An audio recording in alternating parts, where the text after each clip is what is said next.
আজকের এই মজলিসে আসার এবং বসার তৌফিক ইনায়েত করেছেন, এই জন্য বলি আলহামদুলিল্লাহ। আপনারা সকলেই দায়ী, বেশিরভাগ যুবক। যেই সমাজের যুবকরা পরিবর্তন হয় সেই সমাজটা পরিবর্তন হয়ে যায়। औकाबी रूह जब बेदार आती है जवानों में, सामने को कमाई दो। औकाबी रूह जब बेदार आती है जवानों में, नजर आती है मंजिल उनको आसमानों में। तो शाहीन है परवाज है काम तेरा, तेरे सामने आसमां और भी है। আসহাবে কাহফ কয়েকজন যুবক ছিলেন। কোন নবী রাসূল তাদের কাছে যান নাই, কোন মুফতি মুহাদ্দিস সহ তাকে বুঝায় নাই, কিন্তু প্রত্যেকেই বুঝতে পেরেছে পরিবর্তন প্রয়োজন। মূর্তির সমাজকে ভেঙে তাওহীদের সমাজ গড়া প্রয়োজন। লোকমান হাকিমের কাছে কোনো নবী যায়নি। তিনি তার সন্তানকে হয়তো বিছানায় শুয়ে শুয়ে বা খাবার প্লেটে বসে বিছানায় বসে উপদেশ দিচ্ছে, ইয়া বুনাইয়া লা তুশরিক বিল্লাহ। কোনো ক্যামেরাম্যান ছিল না, ইউটিউবার ছিল না, আপনাদের মতো আমাদের অতিভক্ত কেউ ছিল না ছবি নেওয়ার জন্য পাগল। কিন্তু না, একজন ছিলেন, কে? লোকমান হাকিমের সেই অবস্থা কেউ না দেখলেও একজন দেখেছেন, যিনি তাকে কিয়ামত পর্যন্ত আলোচিত করে দিয়েছে। এটাই হচ্ছে আমাদের দাওয়াতের মূল উদ্দেশ্য। কোরআন সূরা ইয়াসিনের একদিকে বলা হচ্ছে, লাকাদ হাক্কাল কাওলু আলা আকসারিহিম ফাহুম লা ইউমিনুন। বেশিরভাগ নবী মানবে না, না আনাটা অবধারিত। বলে তাহলে দাওয়াতের কাজ করবো কেন? কি লাভ দাওয়াতের কাজ করে? বলছে হ্যাঁ, ইন্নামা তুনদিরু মান ইত্তাবাআ যিকরা ওয়া খাশিয়ার রাহমান বিল গায়ব। ওই যে তোমার সামনে হাজার হাজার লোক বসে আছে, এর মধ্যে কোনো একজন বসে আছে যে মনোযোগ দিয়ে শুনে তোমার কথাগুলো সে উপলব্ধি করছে, অনুসরণ করছে। তুমি ওই একটা লোক যে কখনো হয়তো তোমার বক্তব্য শুনে ঠিক করে চিৎকার মারবে না, সাবিলুনা সাবিলুনা জিহাদ বলে স্লোগানও দেয়নি, কিন্তু সে মনোযোগ দিয়ে শুনেছে। তুমি ওই একটা লোককে টার্গেট করে দাও। ইন্নামা তুনদিরু মান ইত্তাবাআ যিকরা। তুমি ওই লোকটাকে অনুসরণ করো, ওই লোকটাকে দাওয়াত দাও, তুনদিরু সতর্ক করো, দাওয়াত দাও। মান, ওই এক ব্যক্তি ইত্তাবাআ যিকরা, যে উপদেশকে গ্রহণ করছে। ওয়া খাশিয়ার রাহমান বিল গায়ব, এবং রহমানকে সে ভয় করে চলছে বিল গায়ব, অপরিচিত থেকে, অদৃশ্য থেকে। কেউ তাকে দেখে না। লোকমান হাকিমকে কেউ দেখে নাই যখন তার বাচ্চাকে উপদেশ দিচ্ছিল। আমাদেরকেও মনে রাখতে হবে, আপনারা যারা দাঁড়াই, একটা প্রবণতা দেখা যায় বারবার ছবি প্রচার অনুরোধ করে, সাহেব একটা ছবি যদি দিতে পারতেন আমাদের সাথে, আগে ফতোয়া দাও, ছবি তোলা জায়েজ ছিল।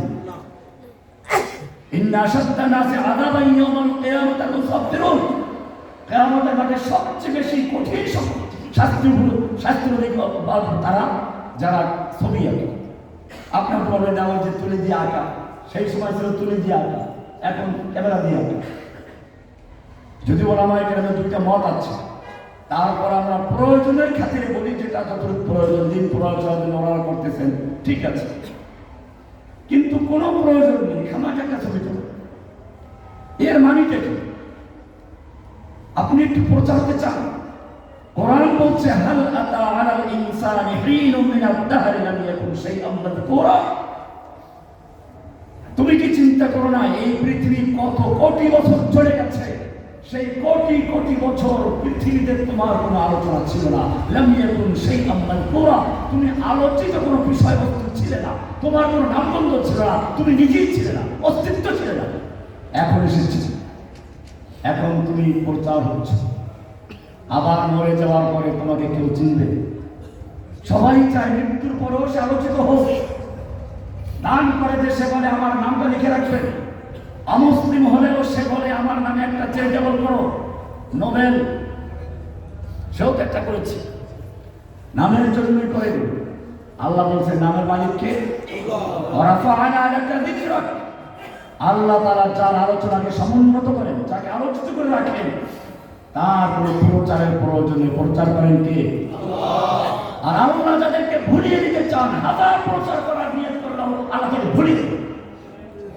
কাজে প্রথম কাজ হচ্ছে, আপনি যদি সত্যিকার অর্থে দাওয়াতের কাজ করেন, জসিমউদ্দিন রহমানী যখন প্রথম কাজ শুরু করেছিল সম্পূর্ণ অডিও লেকচার ছিল, কিন্তু আল্লাহ তারা সারা দুনিয়াতে তাওহীদের আওয়াজ পৌঁছে দিয়েছে।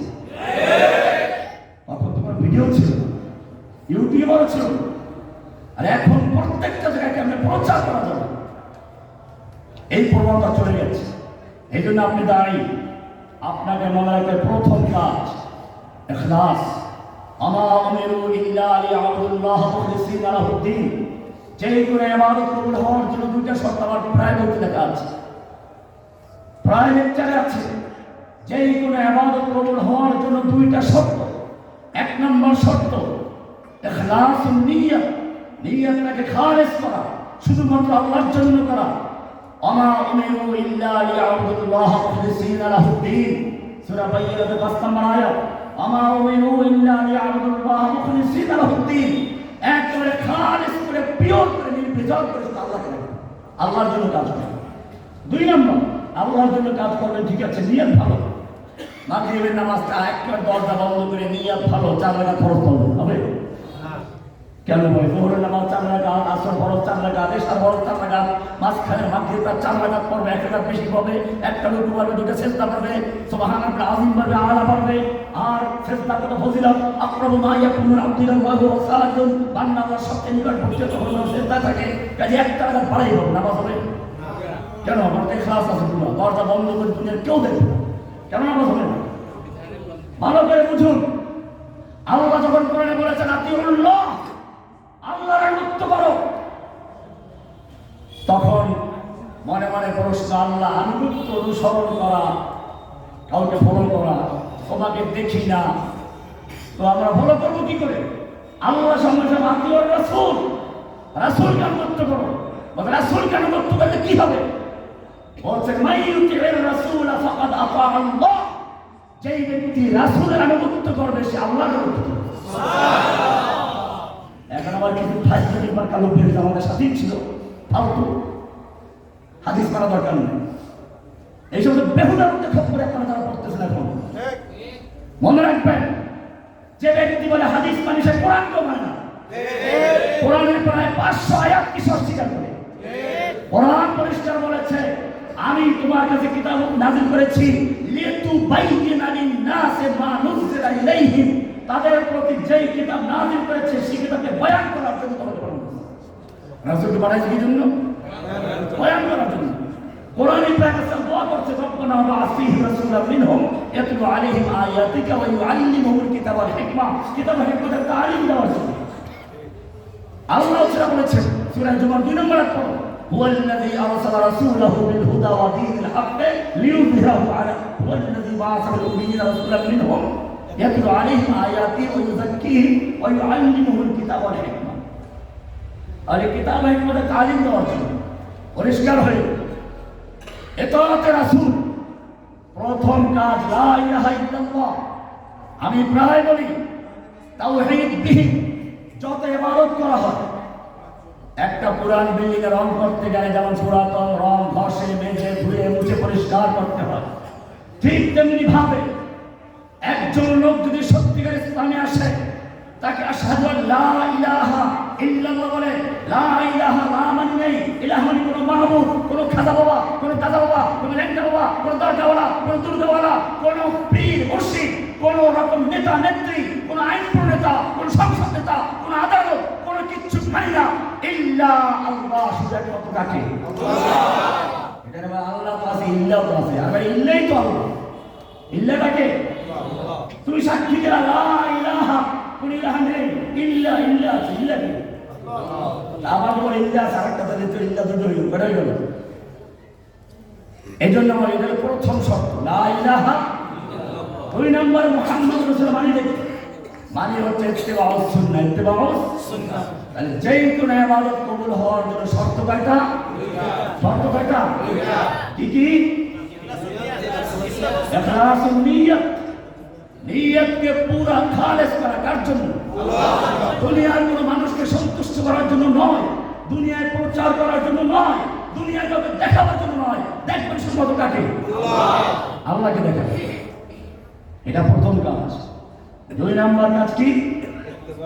ইখলাস পুরো আছে, সুন্নাহ নাই, রজত হবে। 2 নম্বর শর্ত কি?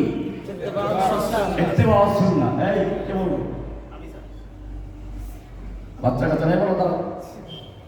যে কোনো ইবাদত কবুলের শর্ত কয়টা বলো? এখন বলছি 2টা। কি কি? ইত্তেবাউস সুন্নাহ, ইখলাস। ইখলাসুন নিয়ত। মাশাআল্লাহ, জাযাকাল্লাহ। কি নাম? মোহাম্মদ জুনাইদ।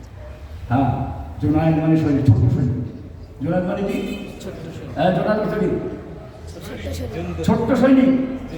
জুনদুন মানে সৈনিক, জুনাইদ মানে ছোট সৈনিক, ছোট সৈনিক। আল্লাহ তাআলা কবুল করুন। আমিন। কয়টা শর্তে বাধ্য করার জন্য? 2টা। কি কি? এটা পাবলিকের জন্য, আপনার জন্য না নাকি?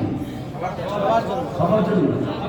তাহলে বুঝতে হবে আমাদের দাওয়াতি কাজ হবে কার তরিকায়? কাকে খুশি করার জন্য?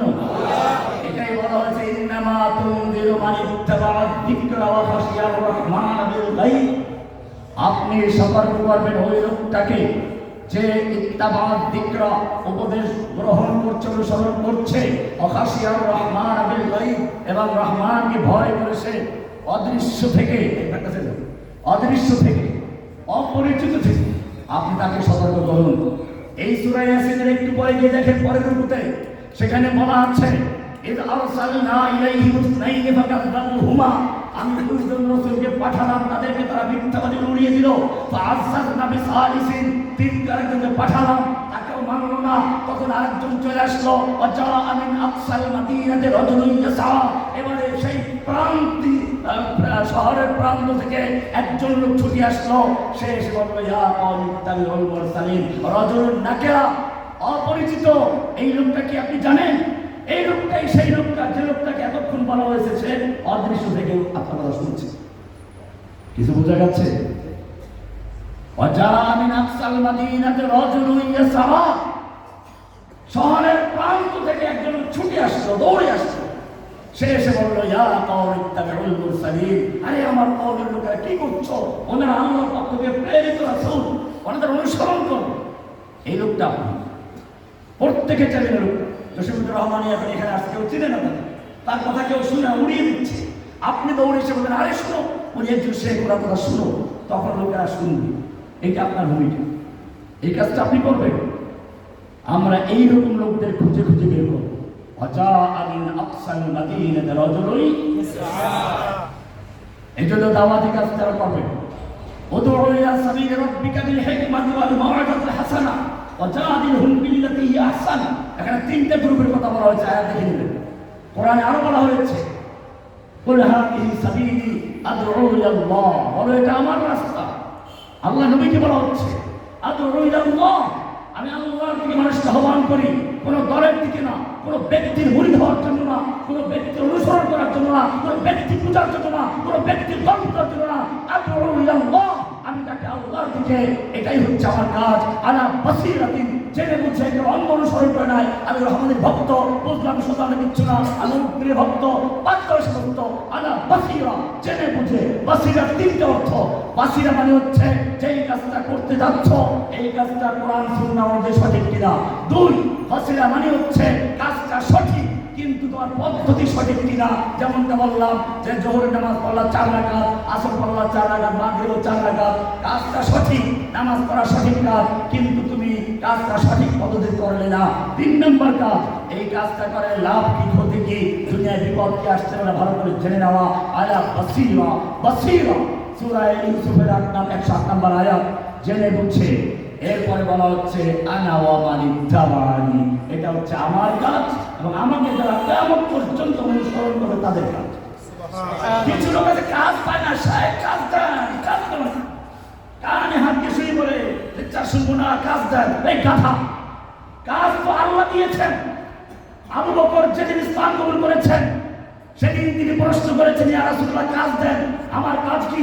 সেই উত্তরে আল্লাহ বলছেন, কুল, আপনি বলে দিন, শুধু আবু বকরকে নয়, কিয়ামত পর্যন্ত যারা আপনার ভক্ত থাকবে, আপনার ভক্তদের ভক্ত থাকবে, রহমানি ভক্ত থাকবে, হাজারের ভক্ত থাকবে, কাজ করে খুঁজে পায় না, এই লোকগুলিকে বলে দেন, কুল হাযিহি সাবিলি, এটাই হচ্ছে আমার রাস্তা, আদউ ইলাল্লাহি, আমি যেখানে থাকি, যে প্রান্তে থাকি, কেউ চিনবে না, জানবে না, ওখান থেকে আল্লাহর দরজা আহ্বান করবো, বলবো না আমি রহমানি ভক্ত, আমি হাজারের ভক্ত, আমি উদ্ধার করি। তুই দলে যাও, তুমি কিছু ধরা পড়ে প্রিয় দিনে খাই, রহমানি লিখতে ধরে গেছিলাম, পাঠ করতে গেছিলাম।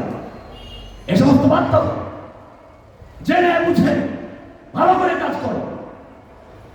হাদিহি সাবিলি আদউ ইলাল্লাহ, আল্লাহর দিকে মানুষকে আহ্বান করবো, জেনে বুঝে আলা বাসীরা, কারো অন্ধ অনুসরণ করে না। আমাকে বলেছে তাই সঠিক, তাহলে তো পীর পূজার মধ্যে তোমার মধ্যে পার্থক্য রাখো। তুমিও রহমানের পূজা করো, তুমি আরেক সাহেবের পূজা করো, ওরা এক পীরের পূজা করে, পার্থক্য কিসের? সব পূজা বন্ধ করো। আলা বাসীরা আনা ওয়া মান ইত্তাবাআনি, এটা আমার কাজ এবং কিয়ামত পর্যন্ত আমাকে তোমার সাথে কাজ। এটা 2 নম্বর কথা। 3 নম্বর কথা হচ্ছে কাজ করতে কি হতাশ না হওয়া। আল্লাহ নবীকে আল্লাহ বলেছেন, ইন্না লাকা ফিন নাহারি সাবহান তাওয়ীলা, আপনাকে দিনের বেলায় দীর্ঘ সাঁতার কাটতে হবে। দীর্ঘ সাঁতার, তার মানে হচ্ছে হতাশ হওয়া যাবে না। এটা এরকম কোরআনে বারবার বলা আছে, বৃষ্টির উদাহরণ দেওয়া হয়েছে। বৃষ্টি পড়ে সেই আমাজন জঙ্গলে পড়ে, বৃষ্টি পড়ে কৃষকের জমিতে। আমাজন জঙ্গলের গাছের জন্য নতুন কোনো পরিচর্যার প্রয়োজন হয় না, এমনি বৃষ্টি পানি পড়ে, সেই পানি দিয়ে গাছ উৎপন্ন হয়, হাজার হাজার পশু পক্ষী খেতে থাকে, ফসলাদি হয়। আর বাগানে, কৃষকের বাগানেও পানি পড়ে, বৃষ্টি পানি কাজ হয় না, আবার পরিচর্যা করতে হয়। মানুষের মধ্যে আল্লাহ তাসবীহ দিয়েছেন, কাযালিকা ইউহয়িল্লাহুল মাউতা, মানুষের মধ্যে এরকম কিছু অন্তর আছে যেখানে ওই বৃষ্টি পড়ার সঙ্গে সঙ্গে সেখানে কবুল হয়ে যায়, গাছ জন্ম হয়, ইমানের বীজ গজে যায়। সেটা হচ্ছে আবু বকরের কলম, বেলালের কলম, আলীর কলম, খাদিজার কলম।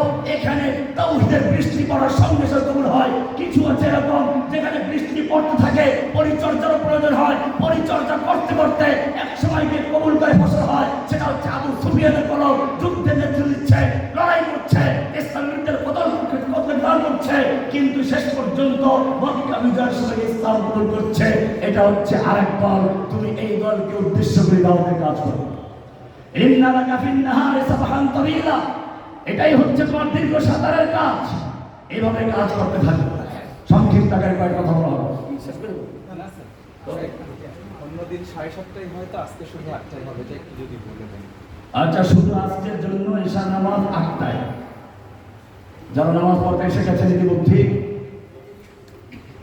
যে বিষয়টা বললাম, 1 নম্বর কাজ হচ্ছে, 1 নম্বর কাজ ইখলাস। 1 নম্বর কাজ কি?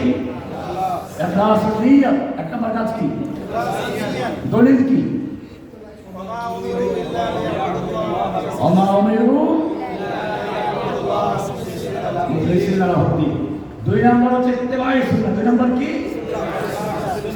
এদলিল কি? কুল ইন কুনতুম তুহিব্বুনাল্লাহ ফাত্তাবিউনি ইউহিব্বুকুমুল্লাহ। যদি তোমরা আল্লাহকে ভালোবাসতে চাও, আমার আনুগত্য, আমার অনুসরণ করো। 2। 3 নম্বর বললাম যে দাওয়াতের কাজ করব, জেনে বুঝে দাওয়াত অনুসরণ করো, জেনে বুঝে। 4 নম্বর কাজ কি বললাম? দাওয়াতের কাজ করার পদ্ধতি বললাম। দাওয়াত দিব কাকে উদ্দেশ্য করে? যে ব্যক্তি আমার দাওয়াতকে গ্রহণ করবে, এমন টার্গেট করে দেওয়ার সবাইকে দাওয়াত দিব, কিন্তু হতাশ হওয়ার জন্য না, এটা বলে হতাশ হওয়া যাবে না। 4 নম্বর কাজটা বলো। 5 নম্বর কাজ কি বলা হলো? দীর্ঘ সাঁতার কাটা। দীর্ঘ সাঁতার মানে হচ্ছে অক্লান্ত ভাবে। কোন সাঁতার কাটতে গেলে কি হয়? দীর্ঘ সাঁতার, সমুদ্রে জাহাজ ডুবে যায়, তখন বাঁচার কোনো উপায় থাকে না, তখন তাকে একদিকে হাতে দিয়ে পানি সরাতে হয়, পাও দিয়ে পানি লাথি মারতে হয়, শরীর থেকে ভাসিয়ে রাখতে হয়। এরকম ভাবে সব রকমের কাজ লাগানোকে বলা হয় কি? সাঁতার। আল্লাহ বলেছেন, ইন্না লাকা ফিন নাহারি সাবহান তাওয়ীলা, আপনাকে দিনের বেলায় দীর্ঘ সাঁতার কাটতে হবে। দীর্ঘ সাঁতার, হতাশ হওয়া যাবে না। তুমি কি জানো না, এক লোক তার বন্ধুকে দাওয়াত দিচ্ছে, এক সময় সে একটা পাপ করছে, বারবার বারণ করার পরও সে বিরত হচ্ছে না, তোকে আল্লাহ ক্ষমা করবেন। আল্লাহ তাআলা বললেন যে যাও, আজরা দুটিকে ধরে নিয়ে আসো। আল্লাহ সুবহানাহু ওয়া তাআলা ওই লোকটা দায়ী যে ছিল তাকে বলে জাহান্নামে দিয়ে দাও। তোমার কি অধিকার আছে আমার পক্ষে কথা বলো, আমি তাকে ক্ষমা করবো না? তোমাকে দাওয়াত দেওয়ার দায়িত্ব দেওয়া হয়েছে, কে জান্নাতি কে জাহান্নামী, কে হেদায়েত কবুল করবে কে করবে না, এই টিকিট দেওয়ার জন্য তোমাকে পাঠানো হয়নি। কাজে আপনাকে মনে রাখতে হবে, আপনি যদি সত্যিকারের দাঁড়াই হন, সত্যিকারের আল্লাহকে মানুষকে আহ্বান করে, আপনাকে মানুষের প্রতি শ্রদ্ধাশীল হতে হবে, মায়া মমতা থাকতে হবে। দাওয়াতের ভাষা আর জেহাদের ভাষা এক না, খুব ভালো করে বুঝাইবা। কোরআনে আল্লাহ রাব্বুল আলামিন তার নবীর প্রশংসা করছেন কি বলে শুনুন। কোরআনে আল্লাহ বলছেন, ফাবিমা রাহমাতিন মিনাল্লাহি লিনতা লাহুম, ফাবিমা রাহমাতিন মিনাল্লাহি লিনতা লাহুম ওয়ালাউ কুনতা ফাযযান গালিযাল কলবি লানফাদ্দু মিন হাওলিক। হে নবী, আপনি যেহেতু নমনীয়, সেই কারণে মানুষরা আপনার কাছে আসে আপনার কথা শুনে। ওয়ালাউ কুনতা ফাযযান, যদি হতে তুমি ফাযযান কঠোর ভাষী, দুর্ব্যবহারকারী, গলিজাল কলবে কঠোর মনের অধিকারী, মুখের ভাষা খারাপ হতো, মনটা কঠোর হতো, তাহলে লানফাদ্দু মিন হাওলি। ইনফাদ্দা মানে কি? ইনফাদ্দা মানে কি? সরে যাও। সবাইকে একমত? ভেঙে যাও, সরে যাওয়া, ভেঙে যাওয়া। আর কোন অর্থ আছে? লফজরা তাহকিকে খালি ভালো করে তাহকিক কি বলো, জেনে বুঝি জেনে বুঝি, এরকম বাবর তো ঠিক আছে, কিন্তু সবগুলো থেকে না। ইনফাদ্দা মানে হচ্ছে গাছের পাতা ঝরে পড়া। এই যে শীতকাল আসছে, গাছের পাতাগুলো শুকিয়ে থাকে, বাতাস আসলেই ঝরতে থাকে, আর ঝড় হওয়া আসতে একবার করে, এটাকে বলা হয়েছে লানফাদ্দু। আপনি যদি কঠোর ভাষী হতেন, কঠোর হৃদয় অধিকারী হতেন, লানফাদ্দু মিন হাওলিকা, লোকেরা আপনার রাস্তা থেকে ঝরে পড়ত, সরে যেত। সূরা আলে ইমরানের 159 নম্বর আয়াত। এখানে আল্লাহর নবীকে বলা হয়েছে আপনি নমনীয়। খেয়াল করে আবার দেখেন আল্লাহ তাআলা নিজের নবী কি বলছেন, ইয়া আইয়ুহান নাবিয়্যু জাহিদুল কুফারা ওয়াল মুনাফিকিনা ওয়াগলুজ আলাইহিম। ইয়া আইয়ুহান নাবিয়্যু জাহিদুল কুফারা ওয়াল মুনাফিকিনা ওয়াগলুজ আলাইহিম। হে নবী, আপনি কাফেরদের বিরুদ্ধে যুদ্ধ করুন, মুনাফিকদের বিরুদ্ধে যুদ্ধ করুন, ওয়াগলুজ আলাইহিম, আপনি কঠোর হন। তার আগে না আল্লাহ বললেন ওয়ালাউ কুনতা ফারসাল গলিজাল কলব, গলিজ হলে পরে লানফাদ্দু মিন হাওলিক। আর এখন সে আল্লাহ বলছেন ওয়াগলুজ আলাইহিম, আপনি কঠোর হন। সূরা তওবার 73 নম্বর আয়াত। কেমন রিকোয়েস্ট লাগলো না? এখন এই বাউল মার্কা লোক যারা আছে তারা তো জামালা দেখেন বলে, তা আপনি তো বাউল হয়ে যাবেন, বলেন উত্তর আছে এখানে, ভালো করে জেনে নাও। প্রেক্ষাপট যদি জানা না থাকে, তাহলে তুমি যেমন বোঝার ক্ষেত্রে পেঁচ লাগাইবা, কাজের ক্ষেত্রে পেঁচ লাগাইবা। বড় দাওয়াতি কাজ ভালো বোঝাই, কিসের বোঝাই? বাংলাদেশ কোনো জেহাদের ভূমি না, পরিষ্কার করবি, এটা কোনো জেহাদের ভূমি না। এখানে সেই বাউল কিনে আসছিল, প্রথম বাংলাদেশের শস্ত্র বিপ্লব শুরু করেছিল যারা বামপন্থীরা, পারে নাই তারা। আসলো হুজিরা, তারা ব্যর্থ। আসলো জেএমপিরা, তারাও ব্যর্থ। আসলো আইএস, তারাও ব্যর্থ। এটা কোনো জেহাদের ভূমি না, পরিষ্কার ভূমি। এখানে কাজ করতে হলে ছাত্ররা যেভাবে বিপ্লব করেছে, তখন তুমি যুদ্ধ করো, এর একটা সুযোগ আছে। সেই জন্য তোমাকে মনে করতে হবে দাওয়াতের ভাষা হচ্ছে ওইটা যেটা আল্লাহ আগে বলেছেন। কোনটা? ফাবিমা রাহমাতিন মিনাল্লাহি লিনতা লাহুম ওয়ালাউ কুনতা ফাযযান গালিযাল কলবি লানফাদ্দু মিন হাওলিক। এটা দাওয়াতের ভাষা, নরম হও। আল্লাহ রাব্বুল আলামিন মূসা এবং হারুনের মতো দুজন জাতের নবী পাঠাচ্ছেন ফেরাউনের মতো এক কঠিন কাফেরের কাছে, যেই কাফের নিজেই বলছে, কোরআন বলছে ফাহাশারা ফানাদা, সে লোকদের জড়ো করলো, ঘোষণা দিল আনা রাব্বুকুমুল আ'লা, আমি তোমাদের প্রধান রব।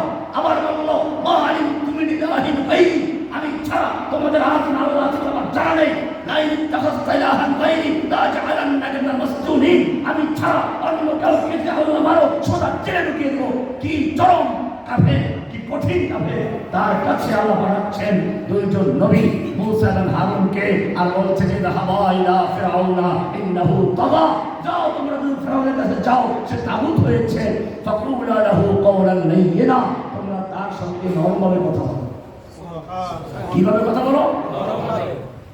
তাহলে মনে রাখতে হবে তুমি মূসা এবং হারুন নও, আর তুমি যার কাছে দাওয়াত দিচ্ছ সেও ফিরআউন না। কি বললাম? তুমি মূসা এবং হারুন না, আর তুমি যাকে দাওয়াত দিতে যাচ্ছ সেও ফিরআউনের চেয়ে খারাপ। সেই তোমার চেয়ে ভালো ব্যক্তিদেরকে ফিরআউনের মতো খারাপ ব্যক্তির কাছে পাঠাচ্ছে, বলছেন ফাকুলা লাহু কাওলান লাইয়িনা, তার সঙ্গে গিয়ে নরমভাবে কথা বলো। তাহলে দাওয়াতের ভাষা হচ্ছে না, দাওয়াতের ভাষা হচ্ছে নরম। ভালো করে বুঝে নাও, এখানেই ব্যস্তা লেগে যায়। তুমি একজন দাঁড়ি না তুমি মুজাহিদ, আগে সিদ্ধান্ত নাও, আগে পরিষ্কার হও তুমি আসলে কি। দায়ী হও, কোরআনের নির্দেশ মানো, আল্লাহর নির্দেশ মানো।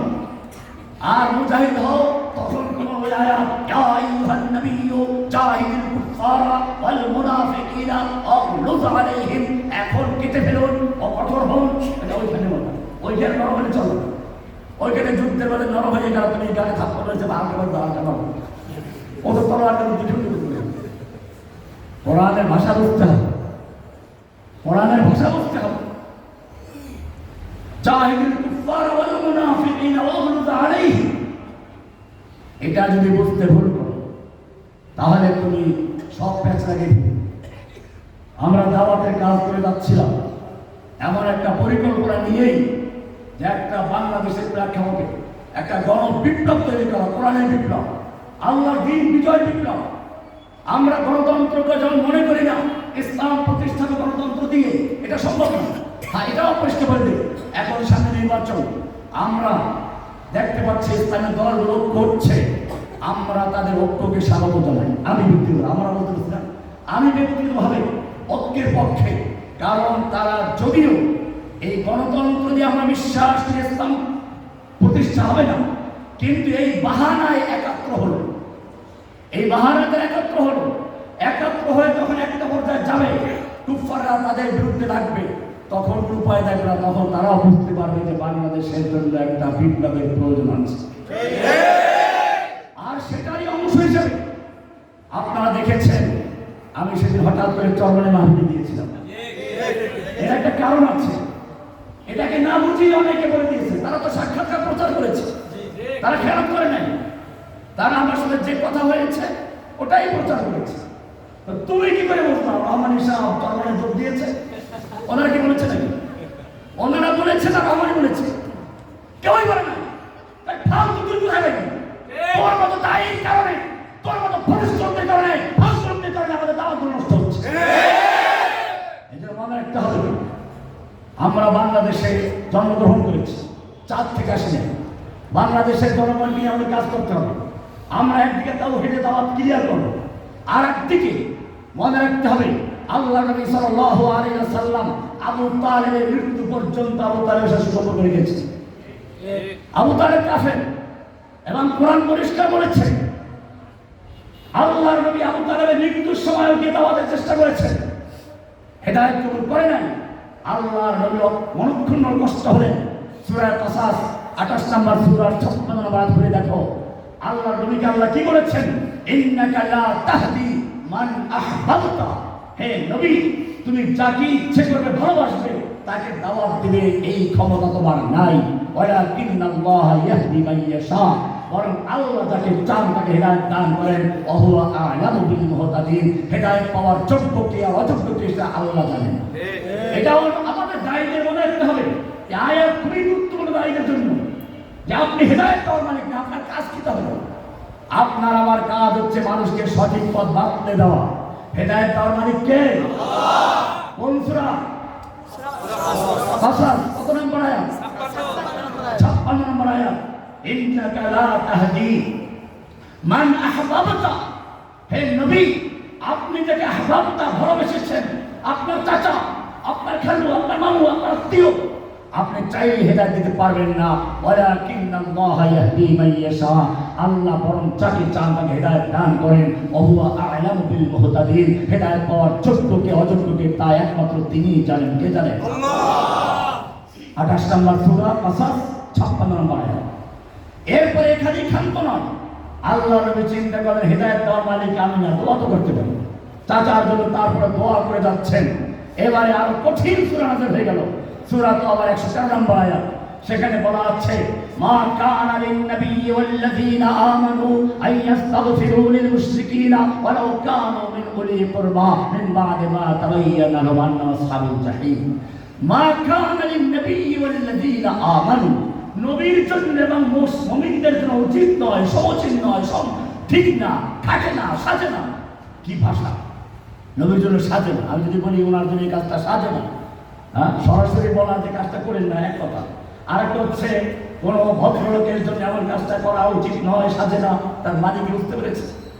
কঠিনভাবে প্রতিবাদ করা। আল্লাহ তাই বলেছেন মা কানা লিন নাবিয়্যি ওয়াল্লাযীনা আমানু, নবীর জন্য এবং মুমিনের জন্য উচিত নয় আইয়াস্তাগফিরু লিল মুশরিকিন, কোন মুশরিকের জন্য ক্ষমা প্রার্থনা করবে, ইস্তিগফার করবে। ওয়ালাউ কানু উলি কুরবা, হোক না সে যত নিকটাত্মীয়। এটা কেন বললো? চাচা হোক না সে নিকটাত্মীয়। মিন বা'দি মা তাবায়্যানা লাহুম আন্নাহুম আসহাবুল জাহিম, যখন পরিষ্কার হয়ে গেল যে সে জাহান্নামী। আবু তালেব জান্নাতি না জাহান্নামী? জান্নাতি না জাহান্নামী? কোরআনে স্পষ্ট আছে, সন্দেহ করার সুযোগ নেই। কিন্তু সে আবু তালেবের সঙ্গে আল্লাহ নবীর মৃত্যু পর্যন্ত সম্পর্ক ভালোই ছিল। কাজে মনে রাখতে হবে আমাদের আবু তালেবেরও প্রয়োজন আছে। আকীদার ক্ষেত্রে, দাওয়াতের ক্ষেত্রে আমরা ক্লিয়ার করে দেব আমাদের অনাবল করা শুধু আল্লাহর জন্য। ব্যক্তিগত শত্রুতা আমাদের কারোর সঙ্গে নেই। হ্যাঁ, আমরা দেশের প্রেক্ষাপটে ইসলামের সুবিধার জন্য আল্লাহ নবী যেরকমভাবে চুক্তি করেছেন, ইহুদিদের সাথে চুক্তি করেছেন, সরকার কুফারদের সঙ্গে হুদায়বিয়ার সন্ধি, এরকম যদি কোনো দিক থাকে আমরা সবার সঙ্গে সেটা সমর্থন করব। এর মানে এই নয় যে আমরা একটা দলের সাথে মিশে গেছি, আপনি ফালতু কথা বলা শুরু করে দিলেন। এই জন্য মনে রাখতে হবে আমাদের দাওয়াতের কাজের ক্ষেত্রে আমরা একজন দায়ী, পরিষ্কার মনে রাখতে হবে ইযহাবা ইলা ফিরআউনা ইন্নাহু তাগা ফাকুলা লাহু কাওলান লাইয়িনা, নম্রভাবে কথা বলো, কর্কশভাবে নয়। দাওয়াতের ভাষা এটা। আর জিহাদের ভাষা তো বলেই দিলাম, জাহিদুল কুফারা ওয়াল মুনাফিকিনা আগলুজ আলাইহিম, আপনি কঠোর হন। যে আল্লাহ তাআলা নবীর প্রশংসা করলেন, আপনি কঠোর হলে লোকেরা ভেঙে যেত, পালিয়ে যেত, ঝরে যেত। আর সে আল্লাহই বলেন কঠোর হন। দুইটা দুই জায়গার জন্য, এটা বুঝতে হবে। আপনি দাঁড়াই, আপনাকে মনে রাখতে হবে একটা দীর্ঘ সাঁতার আপনার সামনে আছে, আপনি ক্লান্ত হয়ে চলবেন। আপনি যদি হতাশ হয়ে যান, ক্লান্ত হন, তো চলবেন। আপনাকে 3 নম্বর যে সর্বশেষ যে কথাটা আমি বলতে চাচ্ছি, মনে রাখতে হবে, মনে রাখতে হবে ইবাদত কবুল হওয়ার জন্য 2 শর্ত। একটা হচ্ছে ইখলাসুন নিয়ত, দ্বিতীয় বলা হচ্ছে ইত্তিবাউ সুন্নাহ। এটা শুধুমাত্র জিকির করার ক্ষেত্রেই না, নামাজের ক্ষেত্রে আকিমুস সালাত হুকুম কার? আল্লাহ। আকিমুস সালাত হুকুম কার? আল্লাহ। সালাত কায়েম করব কিভাবে? তরিকা কার? মুহাম্মদুর রাসূলুল্লাহ। রাসূলের তরিকা, মাইয়ুতিল্লাহ মাইয়ুতির রাসূল ফাকাত আল্লাহ। হজ করব, ফরজ হুকুম কার? আল্লাহ। ওয়ালিল্লাহি আলান নাসি হিজ্জুল বাইতি মান ইসতাতা ইলাইহি সাবিলা, হজের ফরজ করেছেন কে? আল্লাহ। হজ কিভাবে করব? ফাত্তাবিউনি, এটা আমাদের রাসূল। আল্লাহ রাসূল বলেছেন খুযু আন্নী মানাসিকাকুম, খুযু আন্নী মানাসিকাকুম, আমার থেকে হজের কাজগুলো শিখে নাও। সালাত কায়েম করব, হুকুম আল্লাহর তরিকা রাসূলের। সিয়াম পালন করব, হুকুম আল্লাহর তরিকা রাসূলের। হজ করব, হুকুম আল্লাহর তরিকা রাসূলের। এরকম জিকির করব, হুকুম আল্লাহর তরিকা কার? রাসূলের তরিকা। বাউল ও রাসূলের তরিকা। রাসূলের তরিকায় পাকাই আছে নাকি? নাই। বাউল একটা তরিকা বের হয়েছে, এটা মনে রাখবে। বাউলদের জন্ম কোথায়? ইতিহাস পড়ুন। ইংরেজরা যখন ভারতবর্ষে আলেম ওলামাদের হত্যা করা শুরু করলো 1857 সালে, আলেমদের হত্যা করলো, মাদ্রাসা বন্ধ করে দিল, মসজিদ বন্ধ করে দিল কাজের যে পরামর্শে। তারপরে যখন দেখলো ওদের বিরুদ্ধে আন্দোলন আরো দাবানলের মতো ছড়িয়ে পড়ছে, তখন তারা আবার পরামর্শ করলো এইভাবে আলেম হত্যা করে আর মাদ্রাসা বন্ধ করে ইসলাম ধ্বংস করা যাবে না। ইসলাম ধ্বংস করতে হলে আমাদেরকে একটা ভিন্ন কৌশল আগাতে হবে। মুসলিমদেরকে মেরে নয়, ইসলামকে মেরে। কি বলেছি? পার্থক্য কি?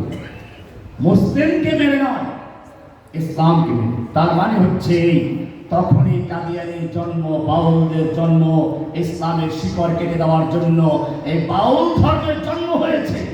হিন্দুদের মধ্যে যারা বৈরাগ্যবাদী আর বৌদ্ধদের মধ্যে যারা, হিন্দুদের যে ভক্ত আন্দোলন ছিল একটা ভক্তি আন্দোলন, ভক্তি, আর মুসলমানদের মধ্যে ছিল একটা সুফি কবর পূজারী, আর বৌদ্ধদের মধ্যে যারা বৈরাগী, এই তিন দলের সমন্বয়ে যে ধর্মের তৈরি হয় সেটা হচ্ছে এই বাউল ধর্ম। বাউল, আপনি বাংলা একাডেমি ওদের বই তৈরি করেছে, এটা ইংরেজদের থেকেই শুরু হয়েছে। ইংরেজরা এই ধর্ম তৈরি করেছে, এদের বই পুস্তক রচনা করে দিয়েছে ইংরেজরা, এদের পক্ষে সমর্থন করেছে, এদের পক্ষে মিডিয়া সমর্থন করে দিয়েছে, এবং সেটা আমরা দেখেছি বিগত সরকার পর্যন্ত বাউলদের পক্ষ নিয়েছে, তাদের বই বাংলা একাডেমিতে ছাপিয়ে দিয়েছে। এবং এখনো দেখেছি যখন বাউলদের বিরুদ্ধে গোটা আলেম সমাজ ফুটে উঠে, তখন একদল সাংবাদিক, একদল বামপন্থী, একদল রামপন্থী, একদল সুফি, একদল কবর পূজারী তাদের পক্ষে দাঁড়িয়ে গেছে। এটাই ছিল বাস্তবতা। বাউল মানে কি? ওরা বলতে চায় বাউল বাতুল শব্দ থেকে, ওদেরটাও যদি মানি, বাংলা একাডেমি থেকে যে বই বের হয়েছে সেখানে সেটা যদি মানি, তাহলে বাতুল থেকে বেরিত। বাতুল হচ্ছে সংস্কৃত ভাষা, যার মানে হচ্ছে পাগল, উম্মা, ধর্মহীন, এসব লোক। আর আমি বলি বাউল বাতুল থেকে না, বাউল বাউল থেকে। বাউল হচ্ছে আরবি শব্দ, যার মানে সে পেশাব করা। বাউল মানে কি? পেশাব করা। বাউল মানে কি? বাউল মানে পেশাব করা, পেশাব। তার মানে হচ্ছে হিন্দুদের যে অংশটা গরুর মুখ পান করে, গরুর পেশাব পান করে, সেই অংশ, এবং সেই বৌদ্ধদের মধ্যে যারা মেয়ে লোকের হায়েস নেফাসের রক্ত পান করে, সেই সমস্ত লোকদের একত্র করে তারপরে যেই দল তৈরি করেছে, যে ধর্ম তৈরি করেছে, তার নাম হচ্ছে বাউল। এর কারণে তাদের ধর্ম হচ্ছে গুরু ভজন, অর্থাৎ চোখ বন্ধ করে গুরুকে ভজন করে, গুরুকে দেখে সব দেখে, তার মানে আস্তে একটা শয়তানকে মনের ভিতরে হাজির করে, এরপরে সিদ্ধি অর্জন করে, পেশাব, পায়খানা, তারপরে বীর্য, এরপরে মেয়ে লোকের হায়ের রক্ত, মেয়েকে নেফাসের রক্ত, এই আরেকটা কি পাঁচটা পঞ্চরস, এই পাঁচটা একাত্র করে তারপরে হালুয়া তৈরি করে খায়, এর নামের পঞ্চরস। এটা নাম সিদ্ধি। গাঁজা, এই গাঁজা টাজা মিলাইয়া মানে মদ, মাদক দ্রব্য, গাঁজা, তারপরে রজক মানে ওই যেগুলো বলে এগুলো। এজন্য তারা করে কি দেহ সাধনা, তার মানে হচ্ছে নারী পুরুষ একাত্র হয়ে যতক্ষণ পর্যন্ত মহিলারা পুরুষের কাছে নিজেকে অর্পণ না করবে ততক্ষণ পর্যন্ত আত্মা থেকে তার চূড়াতে বসবে না। এজন্য বাতি বন্ধ করে চিকি রাজগার করবে, তারপরে ওইখানে বসে মেলামেশা করবে, তারপরে পানি বুঝি যা পড়বে, এইগুলো আটা ছিটিয়ে দিবে। আটা ছিটিয়ে দেওয়ার পরে তারপরে এটাকে ভাজি করবে, এটার নাম প্রেম ভাজা। এটার নাম কি? প্রেম ভাজা। এবং তারা হাদিস তৈরি করেছে, আউয়ালু মা খালাকাল্লাহু আল ইশক, যেটা ওই বাউল ফকির বলেছে। ও বলেছে আল্লাহ একবার বলে আউয়ালু মা খালাকাল্লাহ, হে বলেছে আবার খালাকাল্লাহু, খালাকা ফেল, ফেলের পরে কাসরা করা হারাম। আরবি যে প্রাইমারি ছাত্র সেও জানে খালাকাল্লাহু হবে খালাকাল্লাহ না, খালাকাল্লাহ হে না। ফেলের পরে হয় তবে ফাইল, ফাইল হলে কুল্লু ফাইল মারফুউন, আর নইলে হবে মাফউল, কুল্লু মাফউলিন মানসুবুন। ফেলের পরে কাসরা করা জের দেওয়ার কোনো সুযোগই নাই। এজন্য একটা আরবি প্রবাদ আছে, ফেলের পরে কাসরা করা হারাম।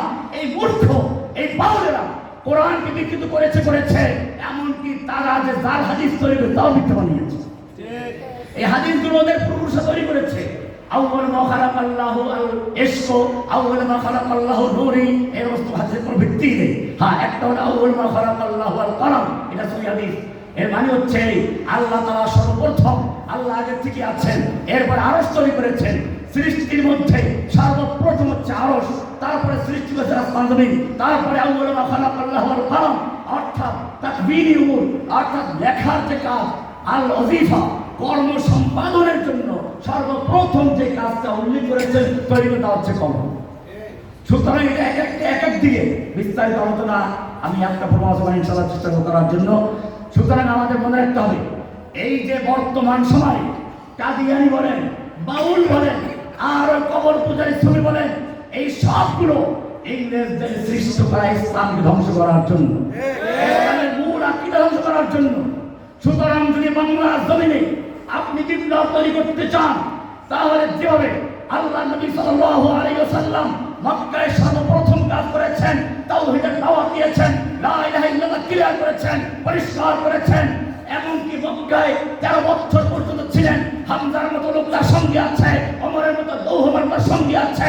মক্কার খানা এবং তার আশপাশে, খানা একেবারে আশপাশে 360 মূর্তি দাঁড়িয়ে আছে। ইচ্ছে করলে রাতের অন্ধকারে 10-20টা মূর্তি ভাঙ্গা কোনো ব্যাপার ছিল না, কিন্তু তিনি ভাঙ্গেন নাই। কেন ভাঙ্গেন নাই? কারণ হচ্ছে এই মূর্তিগুলো ভেঙে আমার লাভ নেই, আজকে ভাঙবো কালকে করবে। সেজন্য আমার প্রথম কাজ হচ্ছে লা ইলাহা ইল্লাল্লাহ বলে অন্তরের থেকে সমস্ত খাতা বাবা মূর্তি বাবা তার গলা দুর্গলা সব উৎখাত করে ঈমানের বীজ রোপণ করো। উলাইকা কাতাবা ফি কুলুবিহিমুল ঈমান, ওদের ঈমানের বীজ রোপণ করো। উলাইকা কাতাবা ফি কুলুবিহিমুল ঈমান, ওদের ঈমান কলবের ভিতরে ঈমানের চারা, ঈমানের বীজ রোপণ করো। বীজ রোপণ করার পরে আগাছা প্রগাছা বাউল বন্ধ সুফি প্রতারক আসতে না পারে, সেজন্য কৃষক যেরকম ভাবে খেতে চারা লাগিয়ে ভুলে যায় না, আগাছা প্রগাছা বাছাই করে। কোরআন বলছে বাছাই করো, ওয়াযায়্যানাহু ফি কুলুবিকুম, তোমার অন্তরে পরিষ্কার করে দিয়েছেন। এরপরে বলছে বেরিবাদ দাও, বেরিবাদ খেতে যেরকম লবণ পানি ঢুকতে না পারে, যেরকম সেই কি বলে রাক্ষসী মাছ ঢুকে ফসল খেতে ফেলতে না পারে, সেজন্য চতুর্থে বেরিবাদ দেয়। আল্লাহ বলছেন এভাবে যদি কাজ করতে পারো তাহলে জেনে রাখবে সেই ঈমান হবে সত্যিকার বুঝে শুনে ঈমান। সেই ঈমান হবে মানিক তাবাহানি, সেই ঈমান হবে বিলালের ঈমান। উত্তপ্ত বালুর উপরে শুয়ে রেখে পাথর চাপা দিলে সেখান থেকে আহার খাওয়া যাবে, সেই ঈমান হবে সুমাইয়ার ঈমান। যেখানে তাকে লজ্জাস্থাঘাত করা হচ্ছে, ছেলেকে নির্যাতন করা হচ্ছে, স্বামীকে জবাই করা হয়েছে, তারপরেও আহার হওয়া যাচ্ছে, সেই ঈমান হবে সেই খুবাইলের ঈমান। সুনির্দিষ্ট অবস্থায় বলছে আশহাদু লা ইলাহা ইল্লাল্লাহ। আর যদি তোমার ঈমানটা সেই বুঝে শুনে ঈমান না হয়, তোমার ঈমান যদি পরিবেশ ঈমান হয়, তাহলে কাদিয়ানি সায়লা আসবে, তুমি কাদিয়ানি হয়ে যাবে। গণতন্ত্রের সায়লা তুমি গণতন্ত্র হয়ে যাবে, সমাজতন্ত্রের সায়লা তুমি সমাজতন্ত্র হয়ে যাবে। তোমার নিজস্ব দর্শ নেই, নিজস্ব আদর্শ নেই, নিজস্ব দিন নেই, নিজস্ব নীতি নাই। নীতিহীন, দিনহীন, আদর্শহীন, সে যখন যেটা পায় সেদিকে মিলে যায়।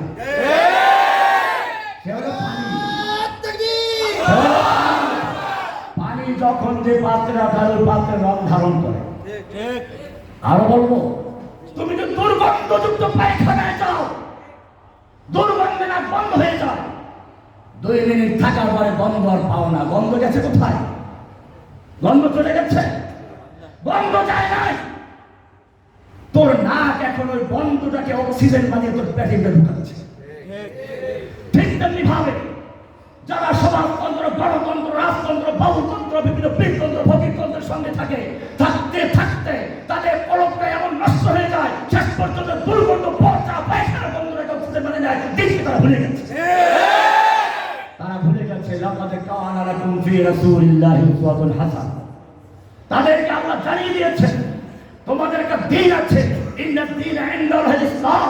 তোমাদের দিন মুকাম্মাল পরিপূর্ণ। আল-ইয়াওমা আকমালতু লাকুম দীনাকুম। তোমাদের দিন কোন জায়গায় অন্য দিন তালাশ করার সুযোগ নেই। ওয়া ইয়াবতাগি গায়রাল ইসলামি দীনান ফালা ইউকবালা মিনহু। তোমাদের দিন কেমনে কায়েম করতে হবে? লাকাদ কানা লাকুম ফি রাসূলিল্লাহি উসওয়াতুন হাসানাহ। বলা হয় নাই লাকাদ কানা লাকুম ফি আব্রাহাম লিঙ্কন উসওয়াতুন হাসানাহ, লাকাদ কানা লাকুম ফি কার্ল মার্কস উসওয়াতুন হাসানাহ, লাকাদ কানা লাকুম ফি মাওসেতুন উসওয়াতুন হাসানাহ বলা আছে? কি বলা আছে? যে জাতিকে আল্লাহ তাআলা পরিষ্কার জানিয়ে দিলেন লাকাদ কানা লাকুম ফি রাসূলিল্লাহি উসওয়াতুন হাসানাহ, সেই জাতি যদি এত স্পষ্ট আয়াতের পরেও রাসূলের তরিকা বাদ দিয়ে অন্য তরিকার দ্বীন কায়েম করতে চায়, সেটা কি আল্লাহর দ্বীন কায়েম হবে না আব্রাহাম লিঙ্কনের দ্বীন কায়েম হবে? আব্রাহাম লিঙ্কনের। সুতরাং মনে রাখতে হবে দ্বীন কায়েমের জন্য সঠিক পদ্ধতি যদি আপনার অনুসরণ করতে হয়, সেটা রাসূলের পদ্ধতিতেই হবে। রাসূল যেভাবে দ্বীন কায়েম করেছে সেভাবেই দ্বীন কায়েম। রাসূলকে বলা হয়েছিল আসলে আপোষ করি, 1 বছর আপনি আমাদের দেবের ইবাদত করবেন, আর 1 বছর আমরা আপনার আল্লাহর ইবাদত করব। নিতে পারতেন না? কি সুন্দর সুযোগ ছিল, নেন নাই? কারণ আল্লাহ নবী সাল্লাল্লাহু আলাইহি ওয়াসাল্লাম নবী, তিনি জানেন একটা আদর্শের সঙ্গে আপোষ করে আরেকটা আদর্শকে বিজয় করা যায় না। একটা আদর্শকে বিজয় করতে হলে প্রতিষ্ঠিত আদর্শকে কবর দিয়ে মাটি দিয়ে ওকে উৎপাদন করে ওকে বিদায় করতে হবে। আমি ইসলামকে বিজয় করব, আমার দায়িত্ব হচ্ছে হুয়াল্লাযী আরসালা রাসূলাহু বিল হুদা ওয়া দীনিল হক লিইয়ুযহিরাহু আলা দ্বীনি কুল্লিহি। সূরা তাওবার 33 নম্বর আয়াত, সূরা ফাতাহ 28 নম্বর আয়াত, সূরা সফ 9 নম্বর আয়াত। একই কথা 3 বার বলেছেন, হুয়াল্লাযী আরসালা রাসূলাহু বিল হুদা ওয়া দীনিল হক লিইয়ুযহিরাহু আলা দ্বীনি কুল্লিহি। অন্য সকল বাতিল দিনকে বিজয়িত করে, উৎপাদন করে, অন্য সকল বাতিল দিনকে ধ্বংস করে ইজহার দ্বীন আল্লাহর জমিনে আল্লাহর হক দিনকে বিজয় করার জন্য আপনি বানানো হয়েছে। সুতরাং যতক্ষণ পর্যন্ত অন্য আদর্শ জীবিত থাকবে, অন্য আদর্শ প্রতিষ্ঠিত থাকবে, ততক্ষণ পর্যন্ত ইসলাম বিজয়ী হতে, ইসলাম বিজয়ী করতে অন্য আদর্শকে বাতিল করে কবর দিয়ে মৃত্যু দিয়ে তারপরেই বিজয়ী করা সম্ভব। আল্লাহ সুবহানাহু ওয়া তাআলা আমাদের সকলকে সর্বক্ষেত্রে আল্লাহকে সন্তুষ্ট করার জন্য ইখলাসুন নিয়ত এবং সকল কাজের ক্ষেত্রে রাসূলের তরিকা ইত্তেবা ও সুন্নাত অনুসরণ করার তৌফিক দান করুন। আমিন। সাল্লাল্লাহু তাআলা আলা নবিয়িনা মুহাম্মদ ওয়া আলা আলিহি ওয়া সাহবিহি আজমাইন। আসসালামু আলাইকুম ওয়া রাহমাতুল্লাহি ওয়া বারাকাতুহু। আলহামদুলিল্লাহ, আমরা এতক্ষণ পর্যন্ত হযরতের জবান থেকে